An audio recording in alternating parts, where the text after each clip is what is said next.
ایک بچی دلہن بن رہی تھی، میک اپ ہوا تو سہیلیاں کہنے لگی بہت پیاری لگ رہی ہو، تو وہ رونے لگی۔ اس نے کہا تمہیں اچھا لگنے سے میرا کام نہیں بنے گا، جہاں میری ڈولی جا رہی ہے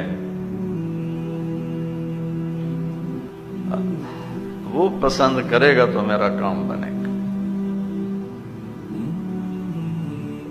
لوگوں میں تو علامہ مشہور ہو گئے، بڑے مفکر مشہور ہو گئے، محدث مفسر خطیب اعظم مشہور ہو گئے، اوپر تم کیا شمار ہو رہے ہو؟ فیصلہ تو اس پہ ہوگا۔ میرے رب جس کو عالم کہیں گے وہ عالم ہے، چاہے اس کے پاس یہ پرزہ ہو یا نہ ہو۔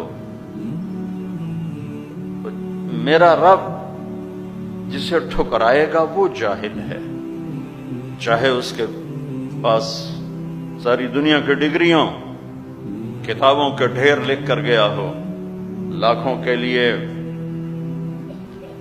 تقریریں سنا کے گیا ہو، کبھی اخلاص کا دعویٰ نہ کرنا، کبھی نہ کسی کے اخلاص پہ شک کرنا، یہ تو ریاکار ہے، یہ تو اپنی واہ واہ کے لیے کر رہا ہے، یہ تو اپنی چودر کے لیے کر رہا ہے، یہ تو اپنے علم کی دھاک بٹھانے کی۔ ایک نصیحت کر رہا ہوں، کبھی اپنے اخلاص کا دعویٰ نہ کرو اور کبھی کسی کے اخلاص پہ شک نہ کرو۔ سانس ٹوٹتے ہوئے نظر آ گیا کہ ہاں اللہ راضی ہے، نعرے مارو۔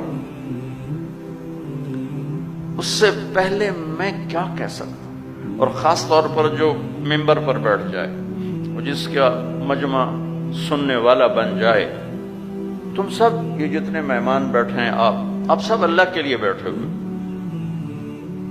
میں یہاں بیٹھ کے یہ دعویٰ نہیں کر سکتا کہ میں اللہ کے لیے بیٹھوں، پتہ نہیں کس گوشے کس کونے سے اپنی واہ واہ سننے کی تمنائیں مچل رہی ہوں، تڑپ رہی ہوں۔ اس لیے مخلص ہوں یا نہیں ہوں یہ موت پہ پتہ چلے گا۔